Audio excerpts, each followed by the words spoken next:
Shalom, welcome to Out of Africa Torah Session. My name is Tatra Cohen, and this week we are on the portion Toldot, history. Well, this is the only Torah portion which the patriarch Isaac is mentioned and is actually, focused on as being the focal point of the portion. Well, interesting enough, after being mentioned, it seemed to neglect him and begin to concentrate mainly on the generation. Well, I like the fact that we see his birth and also later on his life and struggles begin to emerge on the very Torah portion. Now we see that 20 years pass, and then upon the realization that they did not have a child, the woman was barren, Isaac did not think twice. He took the matter just before God. And that is a very interesting thing. Of course, I'm not going to look much on Isaac, but on his wife, Rebecca, as she actually, do something that is out of the ordinary, usually to the crisis response, which many of us today tend or are prone to be having.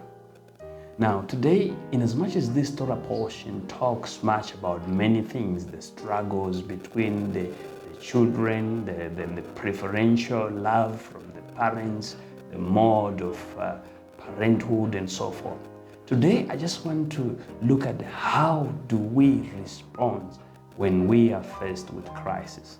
And in this case, I want us mainly to concentrate on what Rivka, or how Rivka considered and responded in the midst of this crisis, which she seemed to be having as the odd one.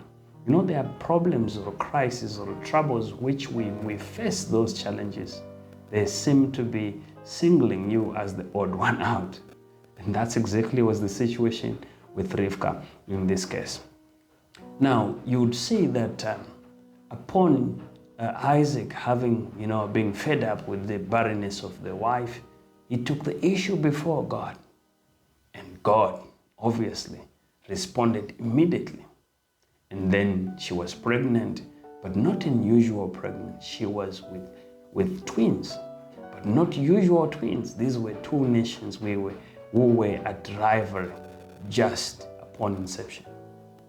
Now, upon realizing that she's having an unusual pain, according to what we learn from Genesis 25 from verse 22, she say, if the pain is going to be this much, then why should I even be existing?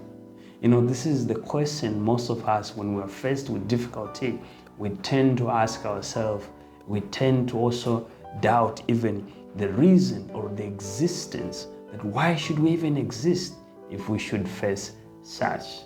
Of course, according to Rivka, sometimes we exist to show the glory of God, like later on what we see with Rivka's life. Now, we see also that, Rashi goes on to tell us that Rivka's response, or the words that she said, the words that she spoke, actually explain the meaning that he explains the phrase to mean as if the pain of pregnancy be so great, why is it that I longed and prayed to be pregnant? It's like this is self-affliction. In Shona, there's a phrase which says, meaning you actually brought this problem upon yourself. Rivka, in other words, was saying, had I not prayed, this would have not happened. Had I not asked for children, this problem would have never happened. And this is exactly the response most of us take. And Rivka here was simply doing what most of us do. But then I like to, further on that issue. According to Rashi, Rivka was simply saying, be careful of what you ask for. In other words, sometimes we ask certain things which actually tend to be a distraction in our life. And that's exactly how Rivka was conceiving in this issue, to say, had I not, I would have not been going through what I'm going through now. But then we see one of the sages also explains in the Midrash, and he suggests that this kind of midrash to say that Rivka went around all the women in that community to ask if they had experienced such kind of pain in pregnancy before, whether for twins or just a normal one. And they said no. So this was very clear and justified why she said my pain is unusual. It was unusual, yes. And in that uniqueness, mind you, is where God's glory is to be seen. Sometimes we go through unusual pain, unusual circumstances, to the point that you want to find sympathizers to see if you are the odd one. And in this case, it turned out Rivka was the odd one.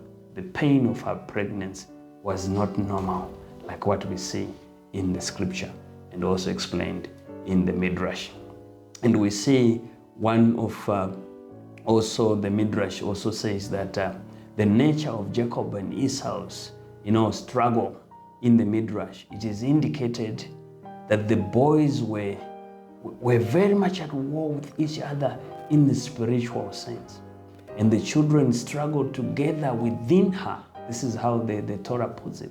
They struggled within each other, within her. So she was part and parcel of this struggle. They sought to run with her. They sought to run within or inside of her. When she, this is according to the Midrash now, when she stood near the synagogue or schools, Jacob struggled to come out. You are just passing or you are near the school or the Beit Midrash, the house of study. One of the sons wants to leap off. That's kind of, like a dramatic experience, but that's exactly, as the scripture puts it, that's exactly what she went through. And then when you look at, and this is explained by Jeremiah, who says, hence it is written, before I formed thee in the belly, I knew you. This is Jeremiah chapter 1, verse 5. It is more like of a reference to what was happening to Jacob. God knew exactly who Jacob would be. And because of that, the fight had to start from the belly. Now, while on the other hand, when she passed through the house of idolatry, the temples of so many, those, I don't know if I should call them gods, but things like that, when she passed through such places of idolatry, you would see the struggle of Esau also to come out, as the Midrash puts it. And this is why it is also written regarding Esau, that the wicked are estranged from the womb. In other words, this is coming from Psalms chapter 58 from verse 4. Now, when you look at this, we see that the struggle here, the affliction, what they were going through, had nothing to do with Rivka, but she happened to be, the house, like the place of battle, like the soccer field where this battle was going on. No wonder when she went to all these ladies, they said, no, we have never had a pregnancy like this before. Yours is different.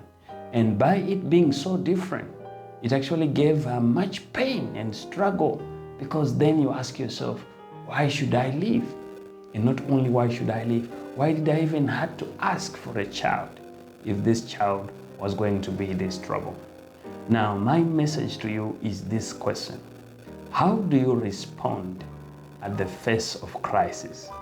For Rivka, she did the right thing. She went back to inquire on God. And God said 2 nations. Of course, she tried to say, oh, this is not usual. It wasn't usual, obviously. But the good thing is, Rivka took her crisis back to God. It's good to inquire about how others have overcome this, how others have dealt with this situation. But the most effective thing to do is to go before God and inquire from Him. And whatever He says regarding your particular crisis, challenge, or any circumstance that you might be going through, the best is to hear from Him. And once you hear from Him, you have done justice for whatever situation you may be going through. So what am I saying to you in short? As we are faced with Shabbat, my message is very simple. Whatever you may be going through, do it the Rivka way. Go and inquire before God. Sometimes you don't need to inquire. Just go and tell God your problems and you end there. Whatever He says should be final. Thank you and Shabbat Shalom.